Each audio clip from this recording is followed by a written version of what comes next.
we are going to give good presentation of business and corporation law. We are total 5 members in the group, and the group presentation is presented by myself, Kamalpreet Kaur, Ramanjit Kaur Sohal, Rajni Bala, Pavandeep Kaur, and Kirandeep Kaur Sekho. The topic of our group presentation is ASIC versus Healey 2011. Which is FCA 717. Now the introduction part is continued by Ramanjit Kaur. Thanks, Kamal. I'm going to introduce about the case. In October 2009, ASIC made an application under Section 1317G, 206C and 1317E of Corporation Act 2001. The directors of Centro Group has breached their duties, and this case was judged by John Middleton on 27th June 2011.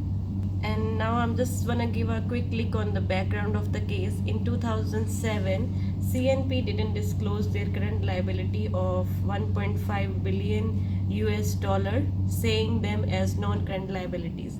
Also, they didn't show their short-term liabilities of 1.75 billion US dollar in an associated company. In spite of that, CER were unable to show US $500 million of short-term liabilities and classified them as non-current liabilities. Now I'm going to hand over the rest of part to my group mate Rajni. Thanks, Raman. ASIC suspected that directors of a Centro Group has breached their duties according to 2 sections. First one is Section 181. According to this section, the directors must exercise their powers and discharge their duties with a certain degree of care and diligence. The court found out that the directors Healey had failed to take reasonable steps to ensure the compliance with the financial reporting obligation in the Act.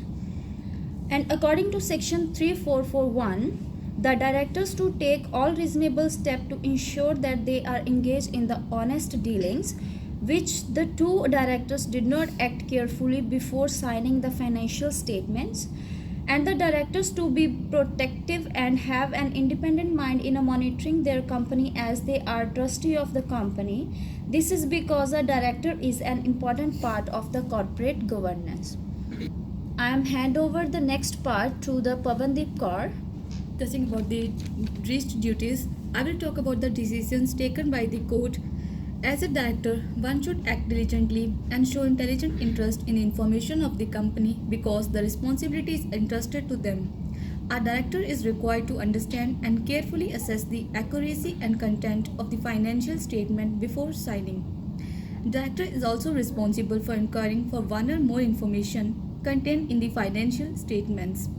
The judge held that the mistakes in the financial statements were not just mere technical oversight rather than significant matters which could be revealed if the directors were careful and diligent in their tasks. I'll pass it on my case to Kiran, who will conclude the case study. So the conclusion of case study is the audit committee should include the directors in the monitoring of the financial statements.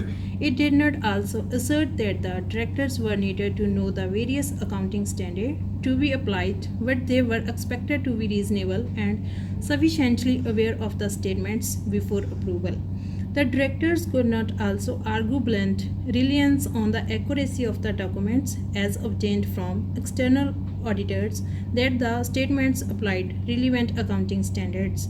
The court further held that although the reasonable directors would not have correctly proved the accuracy of the accounting standards applied to generate the figures in the statements, it was their duty to read them carefully according to the information contained, which would have enabled them to find out any significant misclassifications of the company's financial position. Thank you.